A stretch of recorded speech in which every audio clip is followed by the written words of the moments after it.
Toshpo'lat tayyormisan? Bu metodimizning nomi qaynoq stul deb nomlanadi. Doskada bitta so'z berilgan. U so'zga qaramaydi, o'qimaydi. O'tirganlar bittalab turib, qo'l ko'tarib, unga ta'rif berasiz. Faqat bittadan ta'rif. Bitta so'z aytasiz, bo'ldi. Umumiy hamma aytib bo'lgandan keyin men bundan so'rayman. Xo'sh, nima, qaysi so'z ekan deyman. Undan keyin bu javob beradi. Lekin nima qilishimiz kerak?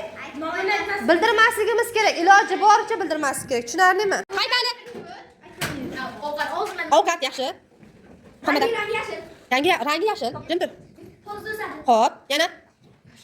Qani? Nimaloq, yana yulduz. Xo'p. Bargli. Yegulik.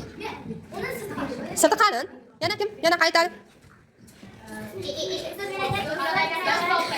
Nima? Yashil va oq rang. Yaxshi, Sardor. Sardor.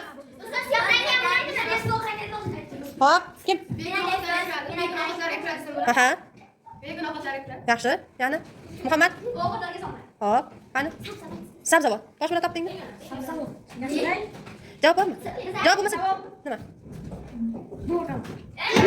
Qaraymiz oxiriga. Qaram edi. Yulduz tayyormisan? Doskada yashin so'z berilgan. Unga izoh beramiz. Qani? Sariq. Bitaraf. Abdulatif. Yeydigan narsa. Toshpo'lat.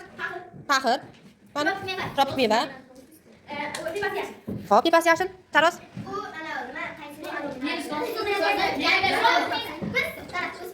Biz o'smaydi. Tropik meva deb aytildi. Sanjar. Yo'q. Sanjar nima? Yana kim? Sardor. O'tkir tukli. Xo'sh, Sanjar. Meva. Yana kimdan? Mubina. Nimasi bo'ladi? Xo'p, konservasi bor, to'g'ri. Abdulatif. Yashil toji bor. Aytildi, tepasi yashil bo'ladi deb. Taros. Bormi? Bo'ldi. Yulduz topdingmi? Nima? To'ppa-to'g'ri. Ananas edi. Tayyormisan? Yashin so'zni topishga? Izoh beramiz. Yulduz. Xo'p, chet tillari kiradi. Qani, Rusora.